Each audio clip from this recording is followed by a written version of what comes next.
ஆதியாகமம் 11ஆம் அதிகாரம் வசனங்கள் 1 முதல் 9 வரை. ஆதியாகமம் 11ஆம் அதிகாரம் வசனங்கள் 1 முதல் 9 வரை.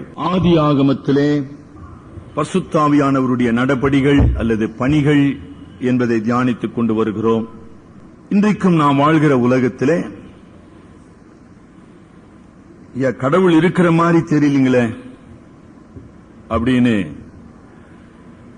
பெரும்பான்மையான மக்கள் நினைக்கிறாங்க, கருதுகிறார்கள். எங்க சார் கடவுள் இருக்கிறார்? கடவுள் ஒருத்தர் இருந்தா இப்படிலாம் நடக்குங்களா? எப்படிங்க அதெல்லாம் நடக்குது அப்படி நம்ம நினைக்கின்றோம். கடவுள் தான் உலகத்தை ஆளுகிறாரா? கடவுள் ஆளுகிற மாதிரி தெரியலையே. அநீதி இருக்குது, அநியாயம் வளருகிறது. எப்படி இது? என்ன சார் நீங்க கடவுள் இருக்கிறாருன்றீங்க, ஆனா கடவுள் செயல்படலைங்களா? ஏன் கடவுள் செயல்படவில்லை அப்படின்னு சில பேர் நினைக்கிறாங்க. அது மாத்திரமல்ல, இன்றைய நம்முடைய சூழ்நிலையில மனிதன் தன்னுடைய சுய அறிவினாலும் சுய பலத்தினாலும் கடவுளை எதிர்க்கின்ற மக்களை நாம் பார்க்கிறோம். ரொம்ப முக்கியமான உண்மைங்க. அறிவு பெருகி போச்சு. ஆனால்தான் ஆண்டவர் சொன்னார், மனுஷகுமாரன் வருகிற நாட்களிலே விசுவாசத்தை காண்பாரோ. அறிவு வளருது, ஆனா விசுவாசம் வளரவில்லை. ஒருவேளை நாகரிகம் என்கிற பெயரிலே பலவிதமான முன்னேற்றங்களை மனிதன் அடையலாம், அடைந்திருக்கலாம். ஆனா நாகரிகங்கள் தேவனுடைய நியாய தீர்ப்பை சந்திக்க வேண்டியவைகளாக இருக்கின்றன. முதலாவதாக ஆதியாகமம் 11ஆம் அதிகாரத்தில் நாம் பார்க்கின்ற ஒரு மாபெரும் நிகழ்ச்சி ஒரு வரலாற்று உண்மை மாத்திரமல்ல, கடவுளுடைய ரட்சிப்பின் திட்டத்திலே அது ஒரு மைல்கல் என்று சொல்லலாம். கடவுளுடைய ரட்சிப்பின் திட்டம். காரணம், ஆதியாகமம் 8ஆம் அதிகாரம் 21ஆம் வசனத்தில் சொன்னார், மனுஷனுடைய நினைவுகள் சிறு வயது தொடங்கி பொல்லாதவைகளாக இருக்கின்றது, பாவமுள்ளவைகளாக இருக்கின்றது.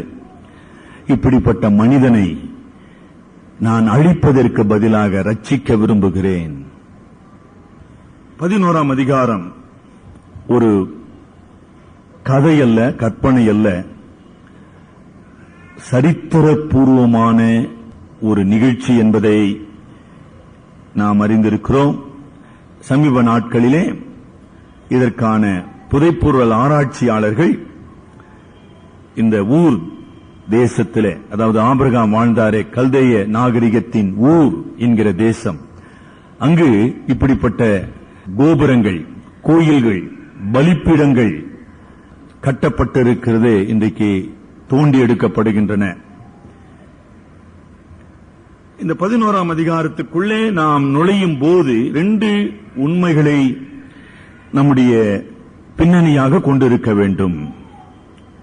முதலாவதாக 11ஆம் அதிகாரத்தில் வாழ்ந்த மக்கள் எப்படிப்பட்டவர்களாயிருந்தார்கள், கடவுள் அவர்களுக்கு எப்படிப்பட்டவராயிருந்தார், இன்றைக்கு அந்த கடவுள் எப்படிப்பட்டவராய் நம்மோடு இருக்கிறார்.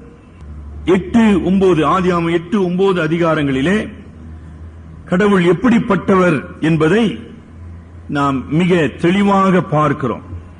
8ஆம் அதிகாரம் 21ஆம் வசனத்திலே அந்த மாபெரும் வெள்ள அழிவுக்கு பிற்பாடு கடவுளுடைய வாக்கு தத்தம், இனி சகல ஜாதிகளையும் சங்கரிப்பதில்லை. கடவுள் சங்கரிக்கிறவராக, அழிக்கிறவராக அல்ல, காக்கிறவராக, ரட்சிக்கிறவராக இருக்கிறார். எவ்வளவு பெரிய உண்மைங்க, எவ்வளவு பெரிய சத்தியம். ஆப்கானிஸ்தானத்தில் இன்றைக்கு குண்டு மழைக்கு பலியாகி கொண்டிருக்கிற மக்களுக்கு கடவுள் பற்றிய எண்ணம் எப்படி இருக்குன்றீங்க? ஏதோ அவங்க அவஸ்தைப்பட்டு சார், அப்படி இல்லைங்க. அவர்கள் மூலமாக கடவுள் நம்மோடு பேசிக் கொண்டிருக்கிறார். நேற்று தினத்தில் கேள்விப்பட்டேன், ஆப்கானிஸ்தானத்திலிருந்து வந்த அகதிகள் பாகிஸ்தானினுடைய எல்லை ஓரங்களிலே வாழ்கின்ற கிறிஸ்தவர்களை அடித்து நொறுக்கி வீட்டை விட்டு துரத்தினார்கள். அவர்கள் எல்லாரும் போய் ஒரு மெத்தடிஸ்ட் சபையில அடைக்கலம் புகுந்தார்கள். நான் நேற்றைய தினத்தில் ஒரு சின்ன கூட்டத்தில் இந்த செய்தி எனக்கு கொடுக்கப்பட்டது. மக்கள் கடவுளை பற்றி என்ன அறிந்திருக்கிறார்கள்? இந்த உண்மையை அறிந்திருக்கிறாங்களா? கடவுள் அழிக்கிறவர் அல்ல, கடவுள் ரட்சிக்கிறவர். 22ஆம் வசனத்தில், அதே ஆதியாகமம் 8:22, பூமியில் உள்ள நாளளவும் விதைப்பும் அறுப்பும் சீதளமும் உஷ்ணமும் கோடை காலமும் மாரிக்காலமும் பகலும் இரவும் ஒழிவதில்லை என்று ஒரு பராமரிக்கிற கருணையுள்ள கடவுள்.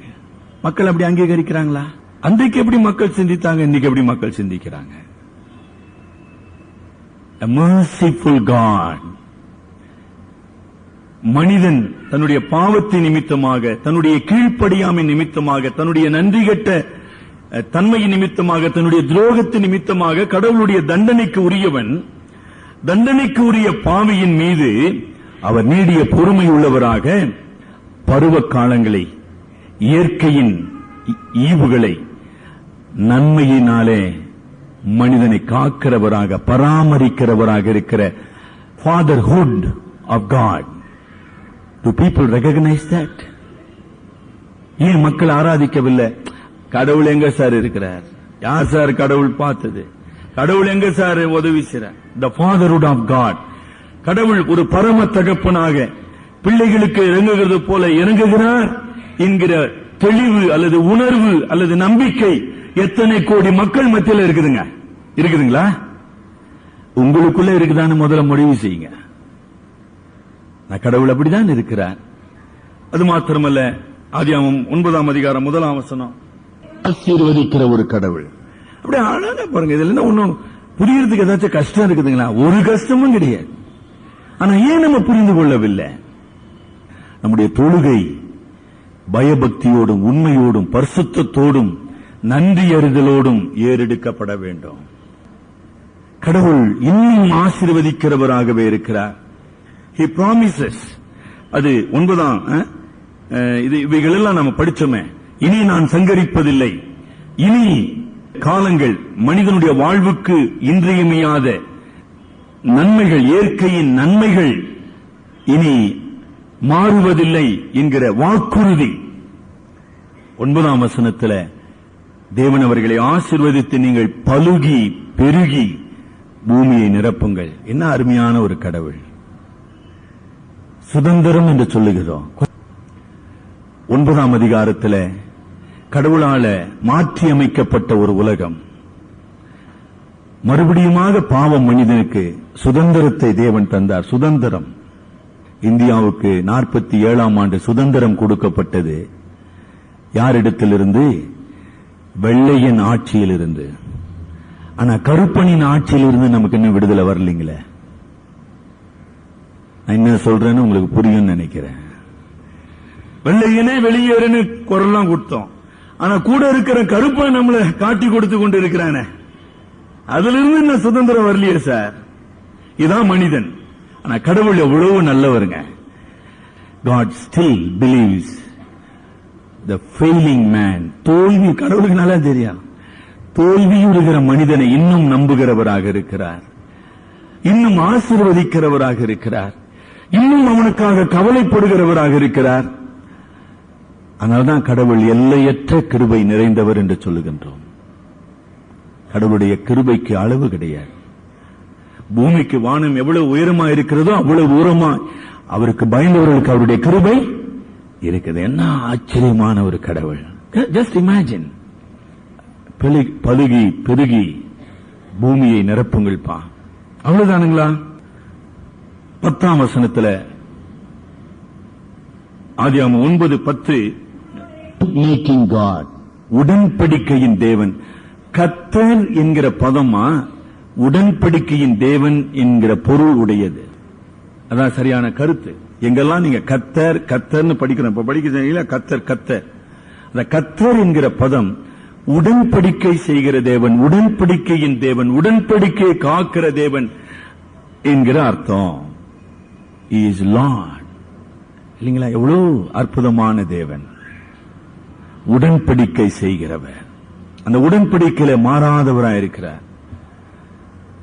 நம் மனிதன் இந்த அற்புதமான கடவுளை, அன்பின் தேவனை அறிந்திருந்தானா? ஆதியாகமம் 9ஆம் அதிகாரம் 3ஆம் வசனத்தினுடைய கடைசி பகுதி, 3ஆம் வசனம் கொடுக்கலாம். நடமாடுகிற ஜீவ ஜந்துக்கள் யாவும் உங்களுக்கு ஆகாரமாய் இருப்பதாக, பசும் புண்டுகளை உங்களுக்கு தந்தது போல அவைகள் எல்லாவற்றையும் உங்களுக்கு God the provider. என்ன பியூட்டிஃபுல்! எந்த குறையும் மனிதனுக்கு வைக்கிறவர் அல்ல. ஆனா இன்றைக்கு மனிதன் சொல்றான், என்ன செஞ்சாரு எனக்கு கடவுள், என்ன கொடுத்தாரு அப்படி நினைக்கிறான் மனிதன். எவ்வளவு வித்தியாசமான ஒரு உண்மையை நம்ம பார்க்கிறோம். மனிதனுடைய பார்வைக்கு வித்தியாசமான ஒரு கடவுளை 8-9 அதிகாரங்களில் நம்ம பார்க்கிறோம். அவ்வளவுதானுங்களா? எல்லாவற்றையும் நான் உங்களுக்கு கொடுத்தேன் for the welfare of the society. இன்னும் ஒரு உண்மையை நான் சொல்ல விரும்புகிறேன். 10ஆம் அதிகாரத்தின் வெளிச்சத்தில், 10ஆம் அதிகாரத்தை நாம் படிக்க நேரம் இல்லைங்க. 10ஆம் அதிகாரத்தில் நாகரீகங்கள் பிறந்தன, கலாச்சாரம் என்று சொல்கின்றோம். நாகரிகங்கள் பிறந்தன. அந்த நாகரிகங்கள் பிறந்து வளர்ந்து செயல்பட கடவுள் அனுமதித்தார். அந்த ஒரு சில வசனங்களை நம்ம படிப்போம். 11:10-12 வசனங்களை படிங்க. பாபேல், ஏரேக், அக்தாத், கல்னே என்னும் இடங்கள் அவன் ஆண்ட ராஜ்யத்திற்கு ஆதி ஸ்தானங்கள். நினிவேயையும் ரெகபோத் பட்டணத்தையும் காலாகையும் ரேசேனையும் கட்டினான். இது பெரிய கல்ச்சர், டெவலப்மெண்ட் ஆஃப் கல்ச்சர் என்று சொல்கின்ற நாகரிகங்களின் வளர்ச்சி. மனிதன் தன்னுடைய அறிவு திறனை, படைக்கும் ஆற்றலை, ஆங்கிலத்தில் கிரியேட்டிவ் எபிலிட்டிஸ் என்று சொல்கின்றோம், ஆற்றலை பயன்படுத்தி அவன் வாழ்க்கையை மேம்படுத்திக் கொள்ள, அவன் வாழ்க்கையை சிறப்பாக்கிக் கொள்ள கடவுள் அவனுக்கு அறிவு கூர்மையை தந்தார். பரிசுத்தாவியானவருடைய பணி என்னங்க? மனிதர்களாக நாம் பெற்றிருக்கின்ற அனைத்து faculties, the abilities, the gifts, the talents, everything is a gift of the Holy Spirit. எல்லாம் பரிசுத்தாவியானவருடைய அருட்கொடைகள். ஒரு இன்றைக்கு நோபல் பரிசு வழங்கப்படுகிறது. மனித வாழ்வுக்காக மிக உயர்ந்த சாதனைகள் புரிந்தவர்கள், மனித உயிரை காப்பதற்காக மிகச் சிறந்த கண்டுபிடிப்புகளை கண்டுபிடித்தவர்கள், மனு வர்க்கத்தை அழிக்கக்கூடிய பயங்கர நோய்கள் அல்லது காரியங்களிலிருந்து காப்பாற்றுகிற மக்களுக்கு நோபல் பரிசு.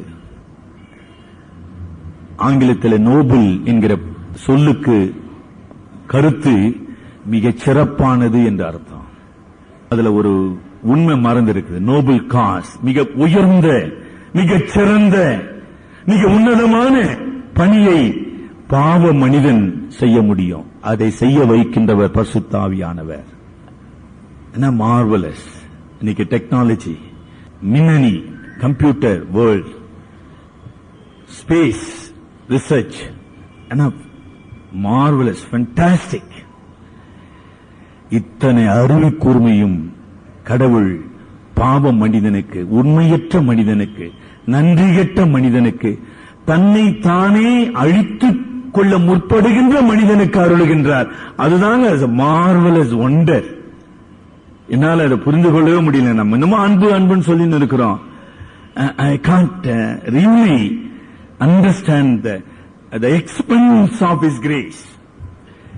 யோகியமானவனா? நம்மளாம் யாருக்காச்சும் ஒரு பொறுப்பு கொடுத்தோமா, என்ன சார் அவர் பொறுப்பு, ஒன்னும் சுகம் இல்லை சார் என்றான். We don't believe people.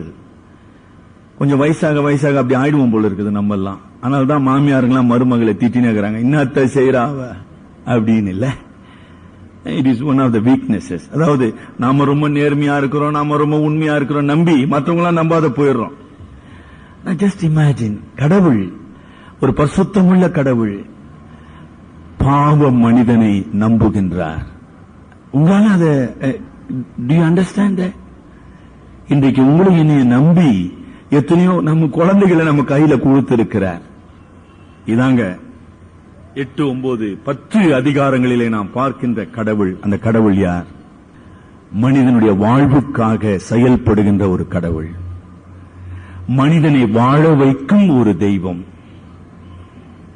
மனிதனுக்காக தன்னுடைய படைப்பையை, பிரபஞ்சத்தையே மாற்றி அமைக்கிற ஒரு கடவுள். கடவுளுடைய சர்வ ஏகாதிபத்தியம் என்று சொல்கின்றோமே, கடவுளுடைய சர்வ ஏகாதிபத்தியம் நல்லார் மீதும் பொல்லார் மீதும் தீயோர் மீதும் தேவனுடைய அனுக்கிரகங்களை பொழிந்து கொண்டிருக்கிற ஒரு கடவுள். இப்படிப்பட்ட ஒரு கடவுளை நம்ம பார்க்கிறோம். மனிதன் எப்படிப்பட்டவனா இருந்தான் இல்லைங்களா? அதான் நம்ம படிக்க வேண்டும். இது ரெண்டுத்தையும் படிச்சாதான் 11ஆம் அதிகாரத்தில் என்ன நிகழ்ந்தது என்பதை நம்ம புரிந்து கொள்ள முடியும். மனிதன் எப்படிப்பட்டவனாக இருக்கிறான் ஏற்கனவே நம்ம படித்தோம். 8ஆம் அதிகாரம் 21ஆம் வசனத்தில், இனி நான் மனுஷ நிமித்தம் பூமியை சமிப்பதில்லை, மனுஷனுடைய இருதயத்தின் நினைவுகள் அவன் சிறு வயது தொடங்கி. என்னங்க பூமியை சமிப்பதில்லை, மனுஷனை சிறுவன் என்னங்க சொல்றாரு? நம்முடைய பாவத்தின் நிமித்தமாக நாம் வாழ்கின்றோமே, என்வாயர்மெண்ட் என்று சொல்கின்றோமே, புற சூழல், நமது பாவத்தின் நிமித்தமாக இந்த இயற்கை உலகை கடவுள் சபிப்பாரானால் நம்முடைய நிலைமை எப்படிங்க இருக்கும்? வாழ முடியுமா மனிதன்? இனி மனிதன் நிமித்தமாக நான் பூமியை சபிப்பதில்லை. எவ்வளவு ஒரு அற்புதமான உண்மை. மனிதன் எப்படி இருக்கிறான்? அவன் சிறு வயது தொடங்கி, அங்க சிறு வயது என்ற அந்த பதத்துக்கு நான் வலியுறுத்தி சொல்ல விரும்புகிறேன். ஃப்ரம் இஸ் பர்த் அர்த்தங்க. அவன் பிறப்பில் இருந்து மறந்துடாதீங்க. ஆனால்தான் நம்ம எல்லா குழந்தைகளும் பாவத்தன்மை உடையவைகள் என்பது வேதத்தினுடைய தீர்ப்பு. Nobody is sinless, nobody is Innocent, nobody is harmless. Saint Augustine ஒரு பயங்கரமான ஸ்டேட்மெண்ட் சொன்னார். குழந்தை, நம்ம குழந்தைன்னு சொல்றோம், ஐயோ மாசு மறுவற்ற குழந்தை, அடடா அந்த குழந்தை சிரிச்சா நான் சந்தோஷமா இருக்குது இல்லைங்களா பார்க்க. எஸ், ஆனா அந்த குழந்தை is a caricature of evil, தீமையை தன் உள்ளே அடக்கி வைத்திருக்கின்ற ஒரு குழந்தை. இன்னைக்கு வரைக்கும் ஓசாமா பின் லேடன் முகத்தை பாருங்க, அப்படியே பால் வடிதுங்க. நான் பார்த்த படத்துல, நீங்க பார்த்த படத்துல எது வடிதுன்னு தெரியலங்க. he looks so innocent. இவனா இவ்வளவு பெரிய பயங்கரவாதத்தையும் பயங்கரவாத ஒரு யுகத்தையே மனித சமுதாயத்தில் ஈடுபடுத்தியிருக்கிறான். அப்படி தோன்றுது. கடவுளுடைய பார்வையில பிறப்பு முதல் மனிதன் சீர்கெட்டவனாக இருக்கிறான் என்பதே வேதம் நமக்கு சொல்லுகிறது. 9ஆம் அதிகாரம் 25ஆம் வசனம் படிங்க. இந்த நிம்ரோத் என்பவன் முதல் பட்டணத்தை கட்டுகின்றான். நிம்ரோத் ஆதியாகமம் 10ஆம் அதிகாரம் 8ஆம் வசனத்தில் கூஷ் நிம்ரோத்தை பெற்றான். இவன் பூமியிலே பராக்கிரமசாலியானான். he was the first king ever to rule on earth. நான் ஆச்சரியம் பாருங்க. அவன் ஆண்டான், அவன் ராஜ்யம், he had a kingdom. மனுக்குலத்தின் முதல் ராஜா நிம்ரோத். நிம்ரோத் என்கிற எபிரேய பதத்தின் பொருள் கலகக்காரன், ரிபல்னு பேரு. இன்னைக்கு பின்லாண்டுக்கு நம்ம அந்த பொருளை கொடுக்கலாம். சேம், ஒரு வித்தியாசம். ரிபல் ஆங்கிலத்தில் புரட்சிக்காரன், கலகக்காரன் தமிழ்ல சொல்றோமே, அந்த கருத்துடைய வார்த்தை தான் ரிபல். அந்த பெயர் கொண்டதுதான் நிம்ரோத். யாருக்கு எதிராக?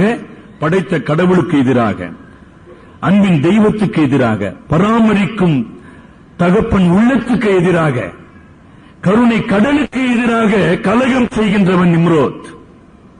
அவன் இந்த வம்சத்தில் பிறந்தான். 9ஆம் அதிகாரம் 25ஆம் வசனம், சபிக்கப்பட்டவன் நிம்ரோத். 10ஆம் அதிகாரம் 6ஆம் வசனத்திலே காமுடைய வம்சத்திலே பிறந்தவன். சபிக்கப்பட்ட வம்சம் என்பதை நம்ம பார்க்கிறோம். இந்த நிம்ரோத் பட்டணத்தை கட்டுகிறவனாக, நாகரீகத்தை உருவாக்குகிறவனாக இருந்தான். மனித பார்வையிலே நாகரிகம் அல்லது பட்டணங்கள் எதங்க காட்டுது? பாதுகாப்பை, சுய பாதுகாப்பு, செக்யூரிட்டி, செல்ஃப் சஃபிஷியன்சி என்று சொல்கின்ற ஆங்கிலத்தில் சுய ஆதரவு, படையெடுப்பின் போது, அழிவின் போது தங்களை பாதுகாத்துக் கொள்ளக்கூடிய வசதிகளை கொண்டிருப்பது ஒரு பட்டணம் என்று நாம் பார்க்கிறோம்.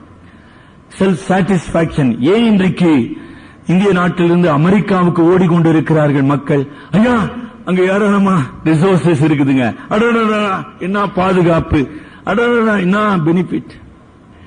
மனிதன் அவைகளை தேடிக்கொண்டிருக்கிறான். அவைகளுடைய city is a symbol of security, satisfaction, sufficiency and self glory and self pleasure. பட்டணம் என்று வேதம் குறிப்பிடுகின்ற வார்த்தையின் பொருள் கடவுளற்ற சமுதாயத்தினுடைய நாகரிகம். நம்ம அதுக்கு கொடுக்கிற பெயர் நாகரிகம், கடவுள் அதற்கு கொடுக்கிற பெயர் பாபேல். அதான் அங்க போட்டிருக்கு. என்ன கட்டினாம? சினேயா தேசத்தில் உள்ள பாபேல் என்கிற பட்டணத்தை கட்டினான். கடவுள் அந்த பெயரை பாபேல் என்றாலே குழப்பம் என்று பெயர், கன்ஃபியூஷன். பாபேல் என்றாலே கலகத்தின் நகரம் என்று பெயர், ஸ்பிரிச்சுவல் மீனிங், ஞான அர்த்தம் சொல்லுவாங்க. முழு வேத ஆதியாமம் முதல் வெளிப்படுத்தின விசேஷம் வரைக்கும் எங்கெல்லாம் நீங்க பாபேல் என்ற பதம் படிக்கிறீங்களோ அங்கெல்லாம் இந்த வேதத்தின் ஆக்கியோனாய பசுத்தாவியானவர் கொள்கின்ற கருப்பொருள் பாபேல் கலகப்பட்டணம். பாபேல் கடவுளுடைய மக்களுக்கு விரோதி. பாபேல் மாபெரும் உலக சக்தி, பாவத்தின் உறைவிடம். நிம்ரோத் ஒரு மாபெரும் பட்டணத்தை கட்டினான். ஆனா கடவுள் அதற்கு பாபேல் என்று பெயரிட்டார். அது குழப்பம் உள்ளது, கடவுளை எதிர்ப்பது, கடவுளுடைய நியாய தீர்ப்புக்கு உரியது. அது அழிக்கப்பட போவது. இந்த உலகமும் அழிக்கப்பட போவது. எவ்வளவு விஷயம் 10ஆம் அதிகாரத்தில் அடங்கி செய்யும். இந்த நிம்ரோத் நன்றாக கவனிக்க வேண்டும். நிம்ரோத் வரைக்கும் எந்த ஒரு மனிதனும் இன்னொரு மனிதனையோ மற்றவர்களையோ அவன் அடக்கி ஆளவில்லை. ஆனா நம்ம இங்க என்ன பார்க்கிறோம்? ரொம்ப அழகா பார்க்கிறாங்க. 9ஆம் வசனம் படிங்க. ஆதியாகமம் 10:9. கர்த்தருக்கு முன்பாக தமிழ்ல மொழிபெயர்த்திருக்கிறோங்க. ஆனா அதனுடைய கருத்து கர்த்தருடைய பார்வையில் சொல்லலாம், இன் காட்ஸ் சைட் அப்படி சொல்லலாம். ஆனா அதை இன்னும் விளக்கி சொல்லனா கர்த்தருக்கு எதிராக அவன் வேட்டையாடுகிறவனாக இருந்தான். அதாவது மிருகங்கள் பெருகி போச்சு, இப்போ ஜனத்துக்கு பாதுகாப்பு கொடுக்கணும். அப்ப மிருகத்திலிருந்து ஜனத்தை பாதுகாக்கணும். அப்ப அவன் பெரிய வேட்டைக்காரனா இருந்தபடினால அந்த மிருகங்களை அவன் அழித்து அவன் பட்டணத்தை கட்டி அதனுடைய ராஜாவாக மாற்றப்படுகிறான், தலைவனாகிறான். அவ்வளவுதான், பினிஷ்ட். எப்படி உருவாகிறாங்க பாரு. ஆனா கடவுளுடைய சித்தம் இல்ல, அது கடவுளுடைய நோக்கம் அல்ல. கடவுள் மனித ஆளுகையை ஏற்படுத்தவில்லை. கடவுள் ஆள வேண்டும், மனிதன் கடவுளால் ஆளப்பட வேண்டும். ஆனாதான் இன்றைக்கு நம்ம கர்த்தருடைய ஜெபத்தை சொல்றோம். உம்முடைய ராஜ்யம் பரலோகத்திலே செயல்படுவது போல பூலோகத்திலேயும்.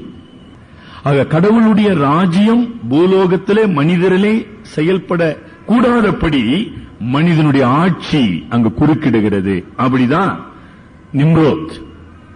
கடவுளுடைய நோக்கம், கடவுளுடைய ஆட்சி, கடவுளுடைய கட்டளைக்கு மக்கள் கீழ்ப்படியாதபடி அதை மாற்றி அமைக்கிறவனாக இருந்தான் என்று நம்ம பார்க்கிறோம். ஆக அவனுடைய காலத்தில் இருந்த மக்கள் அனைவரும் சமமாக இருந்தார்கள். அவர்களுடைய குடும்பங்களிலே அவர்கள் பொறுப்பேற்று பராமரித்து செயல்பட்டுக் கொண்டார். ஆனால் நிம்ரோத் பேராசை உடையவனாக, மக்களை ஆளுகிறவனாக, தலைவனாக தன்னை மாற்றி பின்னால நீங்க பாத்தீங்களா, அவன் ராஜ்யத்தை ஏற்படுத்துகிறான். அது மாத்திரமல்ல, அவன் தெய்வமாக மாற்றப்பட்டான். இது ஒன்றும் புதுமை கிடையாதுங்க. பார்வோன், எகிப்து நாகரிகத்தில் பார்வோன்கள் சூரிய வம்சம் என்று அழைக்கப்பட்டார்கள். இன்றைக்கு ஜப்பானிய எம்பரர் சூரிய வம்சம் என்று அழைக்கப்படுகிறார். அநேக ஜாதிகள்ல ராஜாக்கள் தெய்வ பிரிவுகளாக கருதப்பட்டார்கள். அதை ஆரம்பித்து வைத்தவர் இந்த நிம்ரோத். எவ்வளவு பொருத்தமா இருக்குது பாருங்க மனித எண்ணங்கள். இந்த நிம்ரோத் ஏதோ ஒரு கோபுரம் கட்டினா சார்ன்றது இல்லைங்க. He was a creator of false religion. பொய்யான மதத்தை உருவாக்கினவன். எப்படி சார் பொய்யான மதத்தை உருவாக்கினா? கடவுள் ஆளுகிறவர் அல்ல, கடவுள் இல்லை, ஆள்பவனே கடவுள் என்ற கருத்தை மக்களை நம்ப வைத்தான். கடவுள் எங்கே ஆகிறாரு? கம்யூனிசம் சித்தாந்தத்தில் கடவுள் கிடையாது. எதுப்பா ஆளுது? State. So worship the state. Communism is a religion, not with a god of personality. ஒரு ஆளுத்துவம் கொண்ட கடவுள் அல்ல, கொள்கை என்கிற தத்துவத்தை மையமாக கொண்ட ஒரு அமைப்பு, வாழ்க்கை அமைப்பு. கடந்த வியாழன் வெள்ளியில கிழக்கு ஜெர்மனி தேசத்தில் பிறந்து வளர்ந்த ஒரு தேவனுடைய சகோதரர் நமது மத்தியில் வந்திருந்தார். சாட்சியை பகிர்ந்து கொண்டார். ரொம்ப அருமையான சாட்சி. கடவுளை அறிய முடியல, சத்தியத்தை கேட்க முடியல, யாருக்கிட்ட இருந்தும் வேதத்தையும் அவர் பார்க்கவில்லை, படிக்கவில்லை. ஆனா அவருக்குள்ள ஒரு வெறுமை இருந்தது. என் வாழ்க்கையை நான் வாழ்கிறேன், என்ன வாழ்க்கை இது? ஏன் இந்த உலகத்தில் இப்படிப்பட்ட கொடுமைகள் நிகழுது? அதாவது இரண்டாம் மகா உலகத்தின் யுத்தத்துக்கு பிற்பாடு கிழக்கு ஜெர்மனி மேற்கு ஜெர்மனி என்று பிரிக்கப்பட்டு பெரிய சுவர் எழுப்பப்பட்டு முள் வேலிலாம் வைக்கப்பட்டிருந்தது. அதை கடந்து போகிறவர்கள் சுட்டுக் கொல்லப்பட்டார்கள். இவர் யோசிச்சார், நம்ம உடன் பிறப்புகள் தானே அவங்க, நம்முடைய ரிலேட்டிவ்ஸ். ஏன்னா நம்ம சொந்தக்கார பார்த்தா போய் சொல்றான், என்ன இது, என்ன ஆட்சி இது, இது என்ன கம்யூனிஸ்ட் ஆட்சின்னு அவருக்கு விளங்கல. எவ்வளவு பரிதாபமான நிலை. ஒரு வானொலி செய்தியின் மூலமாக கர்த்தரை அவர் அறிந்து கொண்டார். அவர் எந்த கூட்டத்துக்கும் போல, பைபிளையும் அவர் பார்த்து கேட்டது கிடையாது. He never heard of the word of God. தன்னுடைய கல்லூரி பருவத்தில் ஒரு வெஸ்டர்ன் மியூசிக்காக அவர் கேட்டுக்கொண்டிருந்த போது கர்த்தருடைய செய்தியை கேட்டார். இயேசு கிறிஸ்து தேவகுமாரனாக இந்த உலகத்துக்கு வந்து பாவத்துக்காக மரித்து மனிதனை பாவத்திலிருந்தும் அழிவிலிருந்தும் அவரை ரட்சிக்கிறார். அவ்வளவுதான், ஹார்ட்லி 15 minutes. அந்த செய்தி அவருடைய வாழ்க்கையை மாற்றி அமைத்தது. என்ன அற்புதமான உண்மை! எனக்கு அருமையானவர்களே, இந்த உலகத்தில் பொய் மதத்தை உருவாக்கினவன் மனிதன். அடுத்தபடியாக நம்ம அங்க பார்க்கிற உண்மை 11ஆம் அதிகாரம் 4ஆம் வசனம் படிங்க.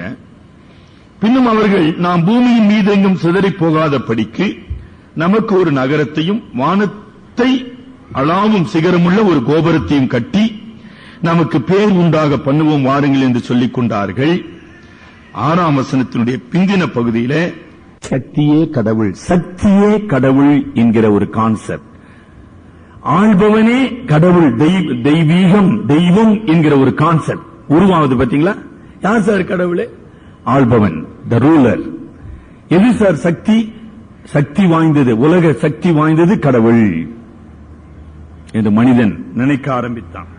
அந்த இடத்துல நமக்கு கோபுரம் என்கிற பெயர் கொடுக்கப்பட்டிருக்குதுமா. அது கோபுரம் மாத்திரமல்ல, அது ஒரு கோயில். நம்ம தமிழ் கலாச்சாரத்துக்கும் இந்த கோபுரத்துக்கும் ரொம்ப சம்பந்தங்க. நம்முடைய தமிழ்நாட்டினுடைய அடையாள சின்னம் கோயில், கோபுரம், கோபுரங்கள். Tower means temples. மனிதனாலே உருவாக்கப்பட்ட பொய் மதங்கள். ரோமர் 1ஆம் அதிகாரம் 21ஆம் வசனம் முதல் 23 வசனங்களை நம்ம படிப்போம். மனிதன் ஏன் கடவுளை விட்டு விலகி போகிறான்? எப்படி சுய மதங்களை உருவாக்குகிறான்? ரோமர் 1:21 முதல் 23. அவர்கள் தேவனை அறிந்தும் அவரை தேவன் என்று மகிமைப்படுத்தாமலும் ஸ்தோத்திரியாமலும் இருந்து தங்கள் சிந்தனைகளினாலே வீணரானார்கள். உணர்வில்லாத அவருடைய இருதயம் இருள் அடைந்தது. அவர்கள் தங்களை ஞானிகள் என்று சொல்லி பைத்தியக்காரராகி அழிவில்லாத தேவனுடைய மகிமையை அழிவுள்ள மனுஷர்கள், அது நிம்ரோத்தா இருக்கலாம், பார்வோனா இருக்கலாம், யாரா இருக்கலாம், ராமனா இருக்கலாம். ராமன், ராமாயணத்தில் ராமன் கதா, அவன் கடவுள். இன்னைக்கு he was a ruler. அந்த கான்செப்ட் மாறல பாருங்க.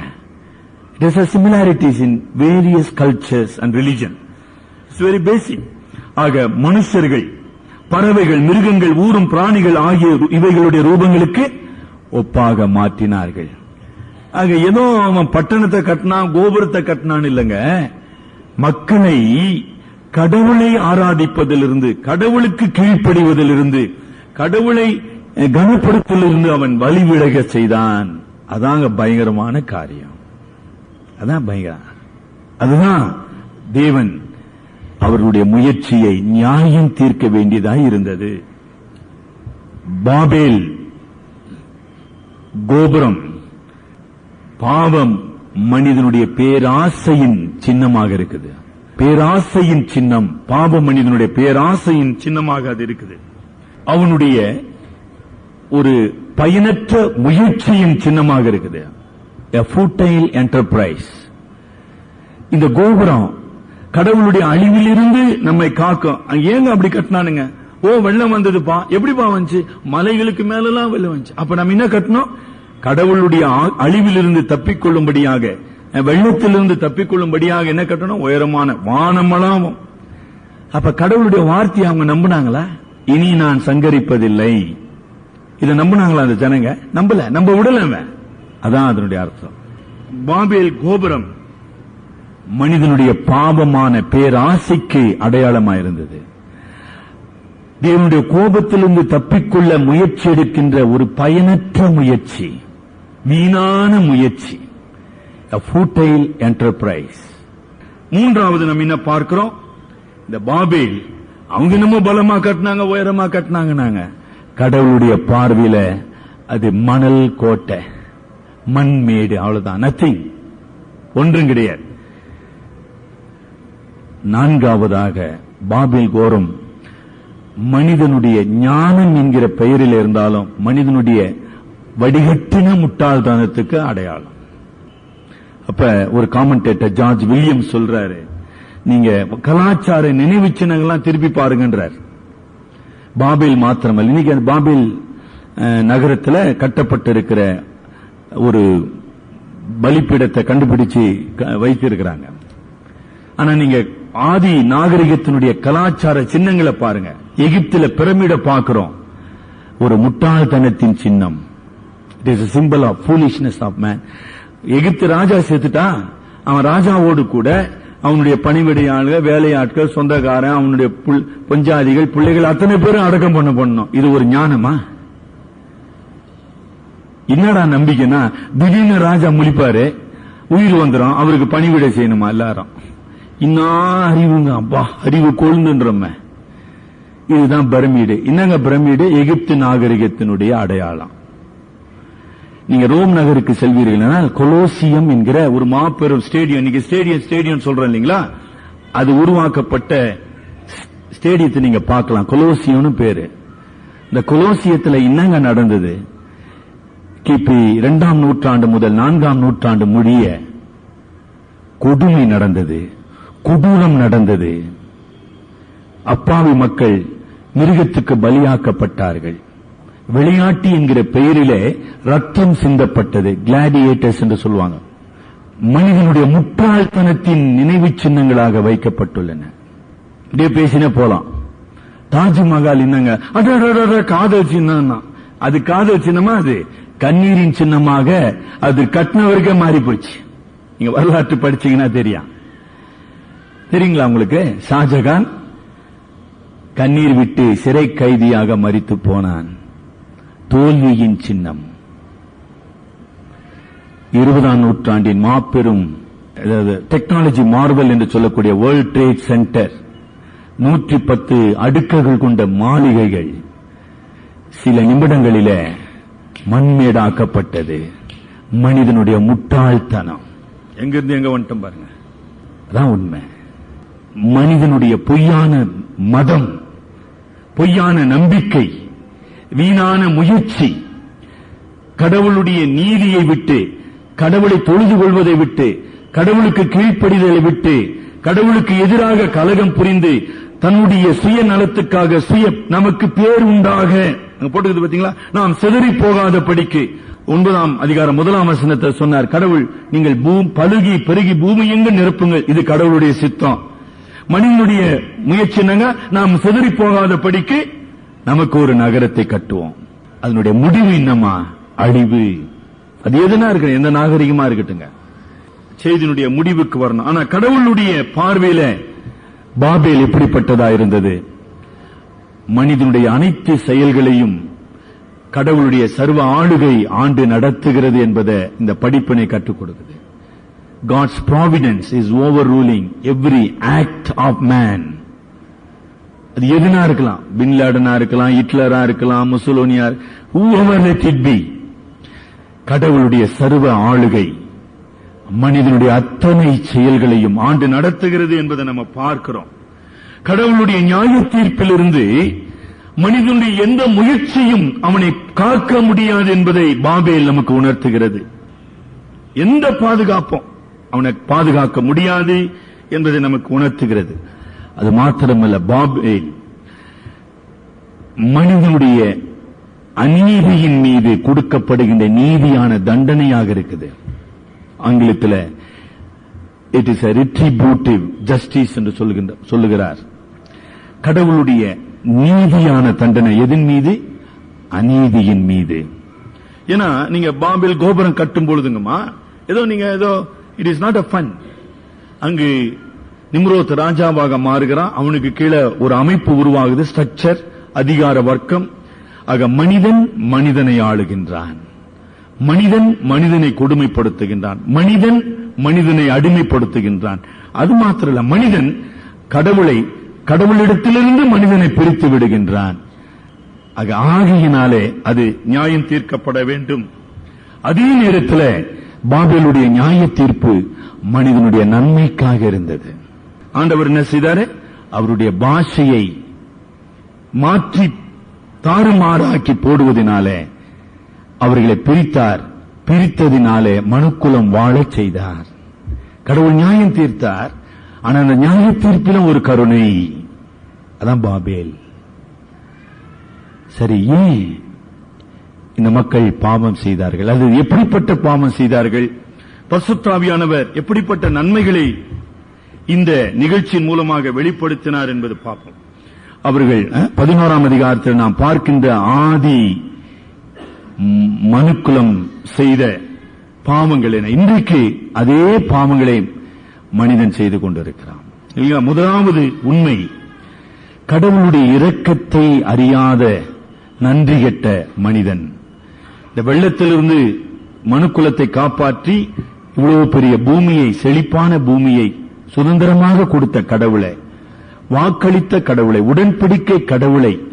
உடன்படிக்கை செய்த கடவுளை, எல்லாவற்றையும் அனுபவித்து ஆசீர்வதித்து பலுகி பெருகி என்று சொன்ன கடவுளுக்கு நன்றி கெட்ட மனிதனாக அன்றைக்கு இருந்தாங்க, இன்றைக்கு இருக்கிறாங்க.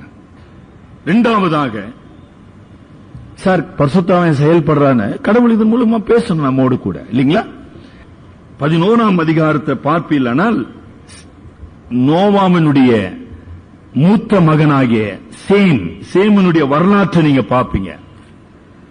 நோவா மரிப்பதற்கு முன்னதாக ஆபிரகாம் பிறந்து விடுகின்றான்.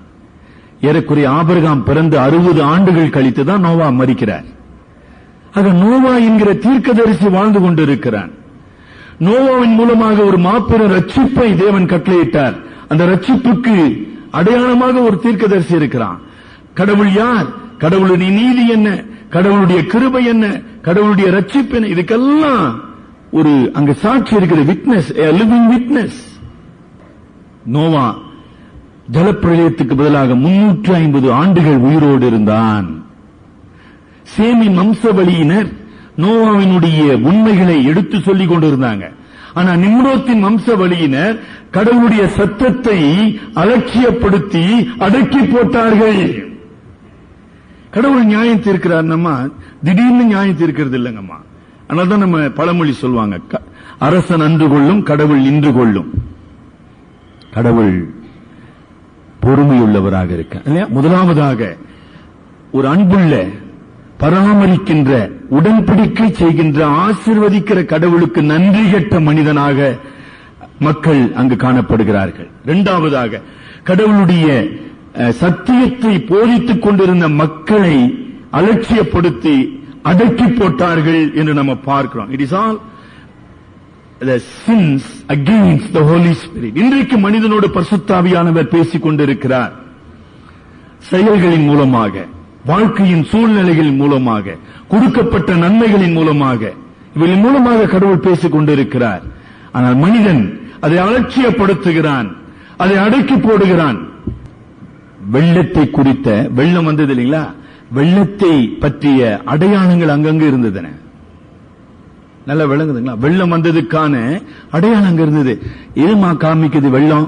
தேவனுடைய பயங்கரமான நியாய தீர்ப்பு, மகா பெரிய கடவுளின் பயங்கரமான ஒரு நியாய தீர்ப்புக்கு அடையாளங்கள் இருந்தன. அப்படிப்பட்ட அடையாளங்களை கண்டும் பயப்படாத மனிதன். அதனால்தான் நம்ம சொல்றது, பரிசுத்த ஆவியானவர் ஒரு மனிதனுக்குள்ளே செயல்படவில்லை என்றால் எந்த மனிதனும் தேவனை அறிந்து கொள்ள முடியாது. எகிப்தில 10 வாதைகள் நிகழ்ந்தன. எகிப்தியர் மனம் திரும்பினாங்களா? இல்ல. மகா பெரிய கடவுள், the great God, a terrorizing God. ஒரு அளவுல இந்த செயலில் அன்புள்ள கடவுள், மறுபுறத்தில் நீதி உள்ள கடவுள். ஆனா மனிதன் கடவுளுக்கு பயந்தானா? இல்லை. அந்த கடவுளுக்கு எதிர்த்து வாழ அவன் முற்பட்டான். கடைசியாக அவனுடைய மனசாட்சியை கடினப்படுத்தின ஒரு மனிதன். அதான் ஆதியாகமம் 11ஆம் அதிகாரத்தில் பார்க்கிற மக்கள். இவர்கள் மத்தியில பரிசுத்த ஆவியானவர் என்னமா செய்தார்? இது என்ன கற்றுக்கொள்கிறோம்? 11ஆம் அதிகாரத்தில் கடவுளை பற்றிய உண்மைகளை கற்றுக்கொள்வது, பரிசுத்த ஆவியானுடைய செயல்களை கற்றுக்கொள்வது இல்லைங்களா? 5ஆம் வசனம், 11ஆம் அதிகாரம் 5ஆம் வசனம். is concerned about the human affairs. அக்கறையுள்ள ஒரு கடவுள், கரிசனையுள்ள ஒரு கடவுள். எப்படின்னா நாசமா போ இல்ல, அக்கறையுள்ள கடவுள். அதான் அதை காட்டுகிறதுங்க இல்லைங்களா? முதலாவது பரிசுத்த ஆவியானவரும் இன்றைக்கு இந்திய நாடு மாத்திரமல்ல, உலகம் எங்கிலும் மக்கள் மனம் திரும்பும்படி, மக்கள் கடவுளை அறியும்படி அக்கறை உள்ளவர். கிருபையின் நாட்களை கூட்டி தருகிறார், அனுக்கிரக வருஷத்தை அருளுகின்றார் மனிதன் மனம் திரும்பும்படி. ஆனால்தான் 2 பேதுரு 3ஆம் அதிகாரம் 8-9 வசனங்களிலே பேதுரு எழுதுகின்றார், எல்லா மனிதனும் மனம் திரும்பும்படி நீதிய பொறுமை உள்ளவராக அவர் இருக்கிறார்.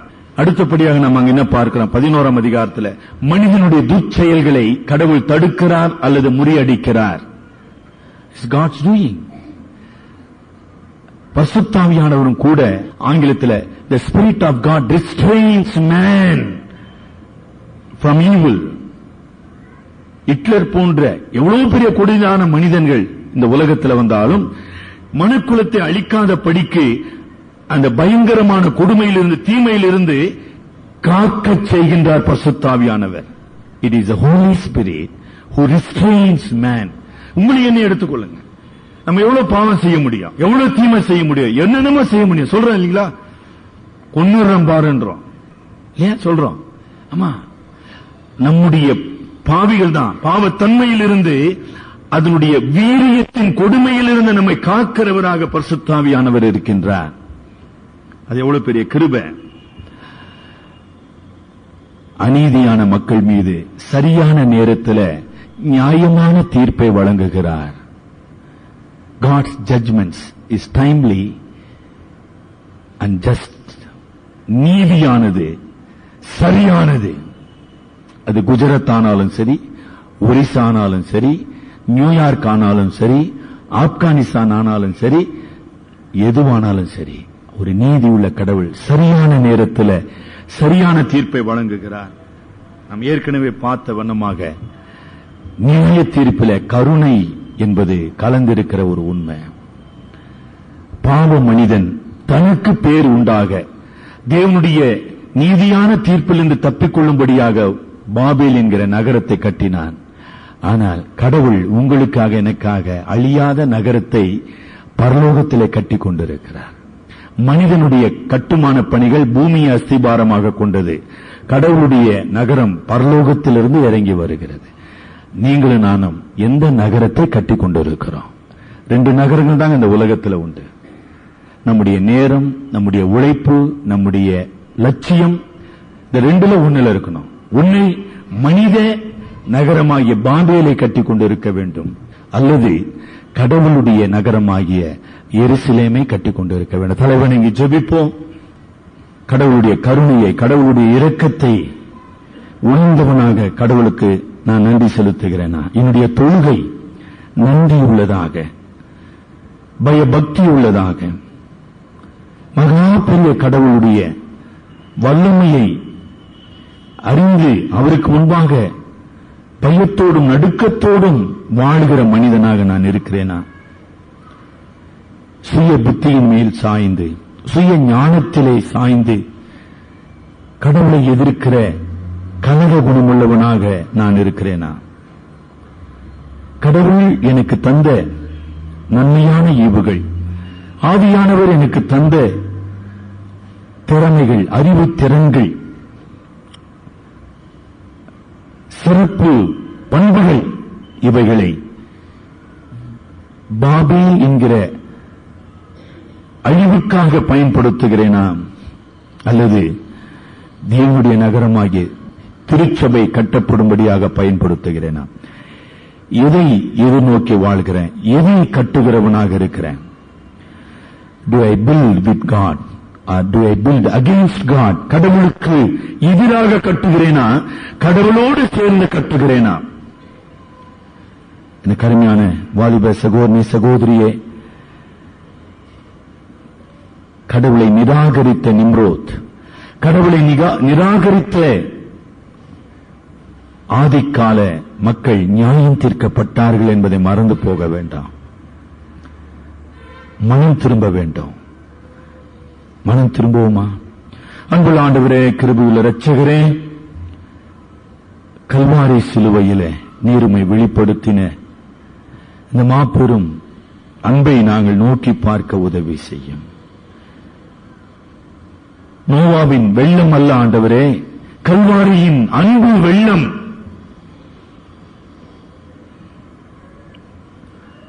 எங்களை ஆட்கொள்ள உதவி செய்யும்.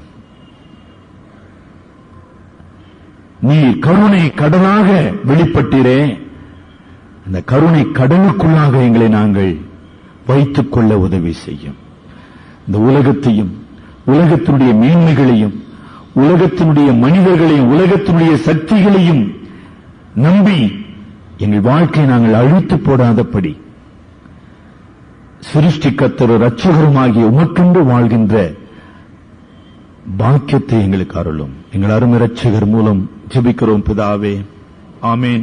என் ஆத்துமாவே கர்த்தரை ஸ்தோத்திரி, என் முழு உள்ளமே பரிசுத்த நாமத்தை ஸ்தோத்திரி. என் ஆத்துமாவே கர்த்தரை ஸ்தோத்திரி, அவர் செய்த சகல உபகாரங்களையும் மறவாதே. ஆமேன்.